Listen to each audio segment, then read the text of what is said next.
ازيكم يا شباب، ان شاء الله تكونوا بخير. النهارده هنتكلم عن اللاير 2. هنكمل كلامنا عن لاير 2 وهنتكلم عن هي ازاي مفيدة في الكلاود.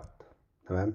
زي ما اتفقنا لاير 2 هي مجرد معلومات عامة، بنعرف الفكرة وبنكون تصور عن اللي بيحصل فعلا في الباك جراوند، وفي نفس الوقت يبقى زي حكاية كده بتبدأ انها تعود مخنا على استقبال النتوركينج والمعلومات الخاصة بالنتورك. انت مش مطالب خالص انك تعرف تماما الكلام ده. المعلومات هتبقى من الفيديو الجاي ان شاء الله اللي المفروض تفهمها كويس، وهحاول اقولها بأبسط شكل ممكن ان شاء الله. طيب احنا النهاردة هنتكلم عن ايه؟ خلونا نبدأ بالداتا سنتر بتاع الكلاود.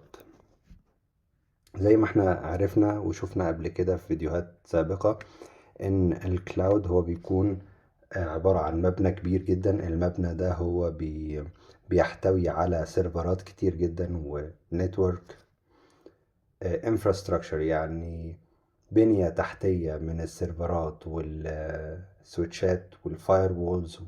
أجهزة كتير جدا هم كلهم بيتعاملوا مع بعض في إطار معين عشان يطلع في الآخر الشكل اللي انت بتخش على الموقع بتقول له انا عايز في ام بالاي بي الداخلي ده وبالاي بي الخارجي ده، وخلاص بتخش تطبق الشغل بتاعك. طبعا في مشاريع تانية هي اكتر تعقيد عن كده، ولكن احنا حاليا بنتكلم عن الفكرة. فدلوقتي في الصورة اللي قدامنا هو موجود انه جايب لك شوية سيرفرات، والسيرفرات دي هي متصلة مع بعض بشوية فايبر كيبلز. كويس. وظيفة السويتشات في الحالة دي إن السويتش هو بيربط ما بين السيرفرات وبعضها. كويس. وبيبدأ إن هو بيكون عندنا مثلا هنا في سيرفر، تمام، مجموعة كتير من السيرفرات، في سيرفرات كتير جدا. تمام. فالسيرفرات دي ممكن يكون ده سيرفر برايمري شغال، وده سيرفر باك اب للسيرفر الاساسي ده. تمام. وممكن يكون عندي هنا في سويتش، ممكن يكون للسويتش ده هو في سويتش تاني هو ممكن يكون باك اب ليه. كويس. ف الجزء بتاع الكلاود هو بيكون فيه redundancy عالية، وفي اكتر من بديل ليها واكتر من طريق تقدر انها تروح وتيجي من خلاله. تمام. فهو هنا ممكن يبقى ده باك اب مثلا، وده يبقى البرايمري. تمام. فهنا بيجي السويتشات ان هم يشتغلوا، او لاير 2، او ساعتها بقى بيشتغلوا بحاجه اسمها في اكس لان، دي ادفانسد شويه في النتورك. تمام. ان هو بيقول لك طيب احنا هنتعامل مع كل السيرفرات اللي هي خاصه مثلا بريجن معين او بمكان معين. كل السيرفرات دي هي كانها بتتعامل كانها في مكان واحد، حتى لو ده هنا وواحد في مكان تاني في اخر الدنيا. هنتعامل معاهم ان هم كأنهم في مكان واحد. هنبدأ نعمل لهم توبولوجي من النتورك ان هم يتواصلوا مع بعض كأنهم جنب بعض بالظبط. وهيبقى في شكل من الريدندنسي يساعدك ان هو لو في جهاز داون ففي جهاز حل محله في نفس الوقت بليتنسي قليل جدا، ان وقت التأخير في الوقت قليل جدا. وبتبدأ انك بتكمل شغلك عادي خالص انت على الكلاود من غير ما تاخد بالك ان في مشاكل حصلت في في الجزء اللي هو الانفراستراكشر او البنية التحتية دي. كويس.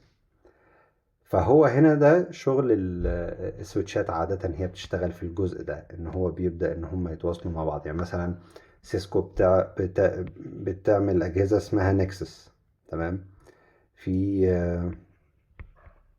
فالاجهزة النكسس دي هي اجهزة عالية وبتقدر تستحمل لود عالي جدا، وممكن ان هو يتعمل آه، حاجة بيسموها سباين ليف. لو حابب تبص عليها بصة، يعني مش هتفيدك قوي لو انت اتجاهك كلاود او ديفلوبمنت او ديف اوبس، ولكن لو عندك فضول انك تعرف عنها اكتر فممكن تقرأ عنها وتتعرف عليها اكتر. هي دي فايدة السويتشز واستخدام لاير 2 في الكلاود. هي مهمة جدا، هي بتساعد ان يبقى فيه redundancy عالية، بتساعد ان الاجهزة حتى لو اماكنها بعيدة عن بعض ولكن هي كائن هما في مكان واحد من خلال السباين ليف توبولوجي او من خلال في اكس لان. دي حاجة بتخش جوه السباين ليف برضو ممكن. و او حتى layer 2، يعني انت ممكن تعمل your own private cloud، وساعتها الانفراستراكشر بتاعتك هيبقى جواها الكلاود وجواها سوري النتوركينج وجواها السيرفرز، وهيكون الشركة اللي عاملة البرايفت كلاود دي هي المسؤولة عن الكلام ده كله. فساعتها هم اللي هيعملوا التوبولوجي دي، هم اللي هيعملوا لها كونفيجريشن، وغالبا لو هي صغيرة فهي هتتعامل في اللاير 2 وسويتشز كلها هيتوصل بيها السيرفرات علشان خاطر يحقق الريدندنسي ويحقق الفكرة بتاعت انه الليتنسي يبقى قليل والداون تايم يبقى قليل جدا، ويبقى فيه درجة من الافيلابيليتي عالية، ان الاجهزة متوفرة تقريبا طول الوقت. قلنا المرة اللي فاتت ان layer 2 هي مسؤولة عن قسم كبير من السكيورتي، تمام؟ وعرفنا ان ال VLANs هي بتقسم ما بين البرودكاست دومين بتاع مثلا VLAN 10 و VLAN 20. فهنا هو مفيش تواصل على مستوى البرودكاست، يعني لو في جهاز هو مثلا عايز IP فبيعمل برودكاست علشان خاطر انا عايز IP، تمام؟ فالبرودكاست ده بتاع VLAN 10 هو مفصول تماما عن VLAN 20، مش بيخشوا على بعض. كان معايا لو في مكان هو بيشتغل كله في VLAN واحدة، فأي جهاز في أي حتة هو عايز IP بيبعت برودكاست، فكل الأجهزة بتشوف البرودكاست ده. فلو في نفس الوقت أكتر من جهاز والشبكة مش صغيرة، ففي ترافيك عالي جدا بيمر في خلال السويتشز دي، وبالتالي اللي بيحصل زحمة على الفاضي جوه الأجهزة، فالأجهزة بتبقى مشغولة وعلى الفاضي، ما هي مش بفايدة، تمام؟ فده فايدة ان احنا بنعمل ال VLANs ان احنا نفصلهم عن بعض. كمان ممكن ان انت تعمل مثلا نفسك مانجمنت VLAN، وساعتها دي انت بتفصلها تماما عن اي اجهزة تانية. فلو في جيست عندك واصل على الواي فاي ملوش علاقة بالمانجمنت VLAN، فهو ما يقدرش يوصل لأي آه، واجهة التحكم اللي هي مثلا سواء كانت بقى ويب، صفحة ويب اللي هي بتتحكم فيها في الجهاز نفسه، او كونسول او SSH، يوصل SSH او يتعرف على يعمل IP سكان لأي أجهزة من الأجهزة الموجودة. هو مش هيقدر يعمل الحاجة دي لأن احنا فاصلين ال VLAN بتاعت المانجمنت عن VLAN الجست. كويس؟ طيب العمل هنا يعني بعض بقى، تعالى نفكر من وجهة نظر واحد هاكر عشان احنا نتعرف على السكيورتي. هو السكيورتي جات ليه؟ لان في واحد هو جاء قال لك هي الدنيا دي شغالة مظبوطة ليه، تعال نبوظ شوية، تمام؟ يمكن نطلع بحاجة، يمكن نطلع بمعلومة، يمكن هو في حاجة، ممكن يكون موظف يعني. أنا بفكر في أول هاكر خالص هو فكر كده ليه. ممكن يكون موظف هو ممنوع إن هو يستخدم موارد معينة في الشركة، فقال لك طب ما أجرب حاجة معينة تخليني أعرف أستعمل مثلا الطباعة اللي هناك دي. ده حاجة بسيطة خالص. فقال لك إيه، أنا دلوقتي مثلا في قسم الأرشيف، ماشي؟ تخيل معايا كده إن في عندنا اتنين قسم الأرشيف، وفي قسم تاني اللي هو مثلا قسم HR، ماشي؟ هنا ده فيلان 101 وده فيلان 99، تمام؟ هنا ده بيقدر يستعمل الطباعة، بيقدر يطبع ورق عشان يعمل الدوكيومنتيشن بتاعته. اما بتاع الارشيف هو بس بيخش يعمل دوكيومنتيشن، فهو له اكسس بس على الكمبيوتر بس، ما لوش علاقة بالطباعة. في واحد من الارشيف في ورقة مهمة كده، قال بس انا عايز نسخة من الورقة دي، اطبعها ازاي؟ فهنا قال لك ان في حاجة في الاتاكينج او الهاكر ممكن ان هو يعملها، ان هو بيعمل حاجه اسمها فيلان هوبينج. انت غير مسموح ان انت تكون في فيلان وتروح لفيلان تانية، ده غير مسموح، ده الطبيعي. تمام. يقدروا يتواصلوا مع بعض عن طريق لاير 3، ان هما الجيت واي مع بعض يتواصلوا في جهاز تاني، او السويتش نفسه لو بيدعم لاير 3 ان هما يخلوهم يتواصلوا مع بعض الفيلان 101 و99. لكن الطبيعي ان لو انت في فيلان 101 ما تقدرش تشوف فيلان 99، كأن تخيل ان ده في مبنى وده في مبنى. لكن في حاجة اسمها فيلان هوبينج، ده نوع من انواع الاتاكس. ماشي. بيعمل ايه؟ بيعمل انه اللي في 101 يقدر ينط هوب، يعني ينط للفيلان 99، ويستعمل الموارد اللي هناك. الشبكة خلاص شايفاه ان هو في فيلان 99، فهتديله البرميشنز المتاحة ل 99. كويس. آه في حاجة تانية، خلينا نقول المشكلة ونقول علاجها في نفس الوقت. ماشي. الفيلان هوبينج حلها ان انت بتتأكد على السويتش، لو انت نتورك انجينير تتأكد ان البورت في حاجة اسمها اند بوينت بورت، اللي هو المتصل تماما مع العملاء. يعني في عندك سويتش مثلا كده، تعال نتخيل مثلا ان ده سويتش. ماشي. فانت عندك مثلا البورت ده هو متصل بسويتش تاني، فده بيعملوه حاجة اسمها ترانك، بيسمح بمرور الفيلانز اللي انت مشغلها عندك. تمام. يعني هنفترض ان انت مشغل 10 فيلان مثلا 99 101 و10 و20، كلهم هيعدوا من هنا عشان يروحوا لسويتش تاني يتكلموا مع بعض. اما ده متوصل في نفس الوقت بكمبيوتر بتاع شخص. فهنا في الحالة دي انت تعمله اكسس، هو خاص بس، يعني هيشتغل عليه بس الفيلان الخاصة بالشخص ده. كويس. هيشتغل عليه الفيلان الخاصة بالشخص ده بس. ماشي. اكسس. هنعمل البورت اكسس. تمام. كل واحد البورت بتاعه هيكون اكسس بالفيلان بتاعته. يعني ده يبقى 101، الفيلان بتاع الاتش ار هيبقى 99. تمام. علشان ما يقدرش ان هو يغير في الفيلان. لو جيت حطيت انت تاج لحاجة لفيلان تانية، السويتش مش هيوافق عليها، لانه يعني كده هنخش في حتة فيها تفصيلة اكتر. ولكن تعالى ايه نختصرها. الفيلانز هي عبارة عن تاج تيكت انت بتلزقه على الباكت اللي طالعة من الجهاز، او الفريم اللي بيتحرك. انت بتقول له يا باشا بعد اذنك ده خاص بالفيلان الفلانية. ماشي. فهو بياخده خلاص، بيبقى فاهم ان ده تبع الفيلان دي، فبيروح يوديه ويجيبه وهكذا. في حالة ان انت قررت تعمله اكسس، هو ما بيحطش اي التيكت ده، هو بيتشال تماما. الفيلان هوبينج هو بيحصل ازاي؟ بيحصل بان هو بيقوم رايح واخد تيكت يحطه يغطي بيه الفيلان الاساسية بتاعته، ويحط الفيلان اللي هو عايز يستعملها. فهو في الحالة دي انت لما بتقول له البورت ده اكسس، مش اوتوماتيك مش دايناميك مش اي حاجه من الحاجات دي، هو ولا ترانك ولا اي حاجه من الحاجات دي، هو بس اكسس. فهو في الحاله دي هيستعمل التاج دي، او هيستعمل الفيلان بتاعته بس، اي تاجز مش هيقبلها. تمام. ده باختصار يعني. الاتاك رقم 2 عندنا كده.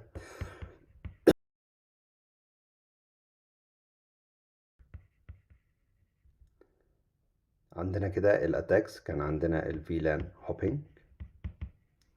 تاني حاجة ممكن نقول ال DHCP spoofing. spoof يعني بشتغل واحد ما حاجة ما هياش حقيقية. فهي القصة ان ال DHCP spoofing ده هو بيعمل ايه؟ بيقوم رايح جهاز كمبيوتر عادي خالص على الشبكة، يقول لك ايه؟ انا ال DHCP، ولكنه غير حقيقي. طب ازاي غير حقيقي وبيدي اي بي؟ عادي خالص، تقدر انك تدي اي بي. لو حد قال انا عايز اي بي تقول له اتفضل. تمام. ولكن لما بيكون اتاكر هو بيديله جيت واي غير حقيقيه، مش السليمه، مش اللي المفروض ياخدها. بيديله ممكن كمان دي ان اس غلط. يعني في انواع من انواع الاتاكس ان هو بيبعت لك مثلا صفحه زي الفيسبوك. ما اعرفش لو الحاجات دي لسه بتحصل ولا لا، بس كانت زمان. صفحه زي الفيسبوك، زي لوجن الفيسبوك، لما تيجي تخش عليه يطلب منك يوزر نيم وباسورد، فانت عايز تعمل لوجن عشان تشوف مثلا لو في فيديو مبعوث او حاجه، فتدخل يوزر نيم وباسورد. خلاص كده. ممكن ما يبقاش فيه ريسبونس، ممكن يجيب لك حاجة فيديو على حسب اي ريسبونس. بس الفكرة ان هو اخد سجل عنده اليوزر نيم والباسورد بتاعك. ازاي؟ ممكن لو هو في نفس الشبكة يكون لعب في الدي ان اس، ان انت لما كتبت فيسبوك دوت كوم فهو هيحولك لاي بي، ممكن اي بي الجهاز بتاعه ان هو عامل عنده ويب سيرفر. اما تكتب فيسبوك دوت كوم يفتح لك الحاجة دي، فانت قدرت انك تروح هناك ازاي؟ بالدي ان اس الغلط ده. كويس. ممكن حاجات كتير، ممكن يلعب بشكل او باخر. ممكن هو آه، يتسبب في انك انت تاخد اي بي غلط، والاي بي اللي كنت هتاخده اصلا في الشبكة هو ياخده ويتعامل في الشبكة كأنه authorized عادي خالص، كأنه هو الجهاز اللي المفروض يتعامل. فده نوع تاني من انواع الاتاكس. الفيلان هوبينج احنا قلنا ان احنا بنعمل اكسس البورت بتاعنا في الاند بوينتس اللي هي زي الطباعة، زي التليفون، زي الكمبيوتر، يبقى اكسس. قلنا ان السبوفينج هتخليها سنوبينج. ازاي؟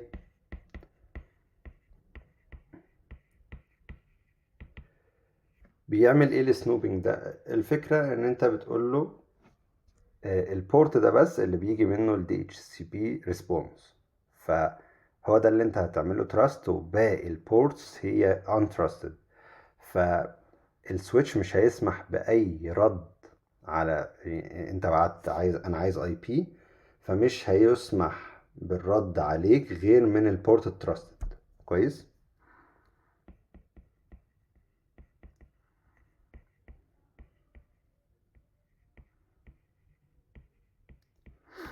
طيب ممكن يكون عندنا ايه تاني في حاجة اسمها man in the middle attack. man in the middle ده قصته ايه؟ هو شخص في النص قاعد بيسمع الداتا اللي انت بعتها، بيشوف ايه محتواها، وبيرجع يبعتها للأساس للديستنيشن بتاعتك. ولما الديستنيشن ترد يعرف ايه الرد ويرجع يبعتها لك تاني. هو ده المان ده ميدل، واحد جاسوس. كأن كده فاكر اللي حضر تليفونات زمان، كان في التليفون الأرضي ممكن يبقى فيه في نفس البيت هو كذا تليفون لكنهم كلهم مشتركين في خط واحد، مش زي الموبايل. لا، هو كان خط واحد لكن أكتر من تليفون على نفس الخط. فلو انت بتتكلم في تليفون في تليفون منهم، لو اي حد تاني رفع السماعة هو هيقدر ان هو يسمع اللي بيحصل هنا. فده كان مان ذا ميدل. تمام. لان هو سامع اللي انت بتقوله وسامع اللي الشخص التاني بيرد عليك بيه. القصة ببساطة ان الراجل ده هنا هو بطريقة ما بيتلاعب ان هو يخلي الريكورد بتاع الماك ادرس اللي موجود جوه السويتش. انت لما تقول ان الديستنيشن الاي بي ده، فهو السويتش بيبص على الماك ادرس، الاي بي ده الماك ادرس بتاعه ده، فانا هبعت للماك ادرس ده على البورت مثلا 9. فانت تقوم قايل له لا، الاي بي اللي هو بتاع الديستنيشن اعتبر ان الماك ادرس بتاعه هو ماك ادرس بتاعنا، فبدل ما يبعته على 9 يبعته مثلا، انت هنفترض انك على بورت 2، فيبعت لك انت الداتا وبعدين انت ترد تبعتها تاني. تمام. فهي لفة كده اختصارها ان انت بتعمل ان انت بتعمل ان السورس اي بي بيتسجل عندك، بيتعمل له بايندنج مع الماك كمان. تمام. فلما انت بتيجي تبعت داتا بيبص على السورس اي بي بتاعك انت شخصيا، الماك بتاعك ايه، واللي انت هتبعت له هو برضو معمول له في نفس الجدول ده بايندنج بالاي بي ده بالماك ده. فخلاص كل جهاز معروف الاي بي والماك ادرس بتاعه، مش بس الماك ادرس. فهنا انت مش بتعدي خالص على الحاجة دي. وفي كمان انك بتعمل انكريبشن طبعا للكونكشن بين الاجهزة وبعضها، ما بين الاجهزة وبعضها. وفي الحاجة الرابعة كمان اللي هي الستارفنج. الستارفنج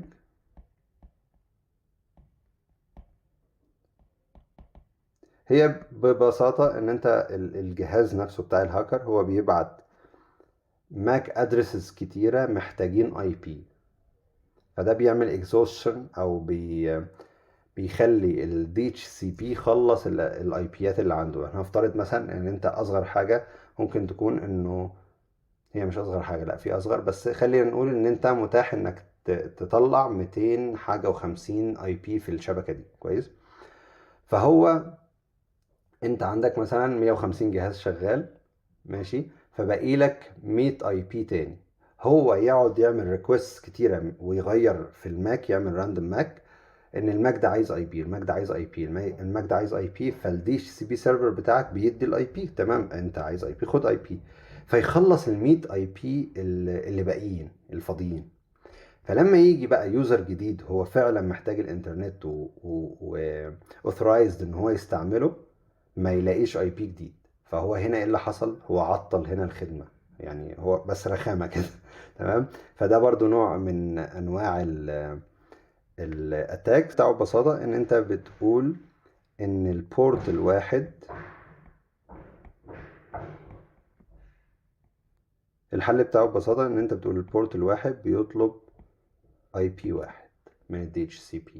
تمام. تفصيل الكلام ده لو انت تاني نتورك ادمنستريتور او نتورك انجينير، الكلام ده هتتعلمه وهيكون سهل جدا عليك، كويس. احنا النهارده اتكلمنا عن الكلاود، وقلنا ان هو لو في حالة البرايفت ممكن ان انت تعمل السباين ليف الخاصة بيك، ممكن تكون صغيرة في اوقات، عند ناس تانية بيسموها املاج، نفس المبادئ باختلافات بسيطة. لو بابليك انت مالكش اي علاقة بالكلام ده، حتى لو انت كلاود انجينير انت مالكش علاقة بجزء النتورك اللي بيعمله الناس المتخصصة في ده، ولكن من باب العلم بالشيء، من باب تفتيح الدماغ. تمام. في عندنا كمان من ناحية السكيورتي في اللاير 2 هي بتساهم معانا في جزء السكيورتي، بتحاد مع بعض من اللاير 3. ولكن الجزء ده كان مهم ان هو يذكر علشان خاطر برضو يفتح جزء ان هو احنا ممكن نتعامل مع سكيورتي، لان انت لما تبقى في الكلاود basics of security لازم تكون موجودة. هي المفروض تكون موجودة عند كل الناس، حتى الناس الطبيعية اللي هي مش بتشتغل في الانجينيرينج، هي مهم ان يكون عندها basics of security. ده مهم جدا. basics of network احنا دلوقتي ماشيين فيها مع بعض. basics of الفيرشواليزيشن والحاجات دي كلها، الكلام ده كله احنا مع بعض ان شاء الله نمشي خطوة خطوة، نتعرف على الاقل البيزكس مع بعض. وان شاء الله نكمل اكتر من كده. احنا خلصنا النهارده لاير 2. النكست ان شاء الله هنتكلم عن لاير 3، وهنتكلم عن الاي بي، وهنتكلم عن القصه بتاعته والسبنتنج، ونفهم القصص دي، ونفتح البورتال بتاع اجور مره تانية، نبص نشوف ازاي الكلاود بيتعامل مع النتوركينج، ونفهم بقى فكره الاي بيز والسبنتنج والسبنت ماسك، ونعرف استعمال كل حاجه من الحاجات دي، ونفهم تفاصيل اكتر هنعرفها في الحلقات اللي جايه ان شاء الله. اشوفكم على خير، مع السلامه.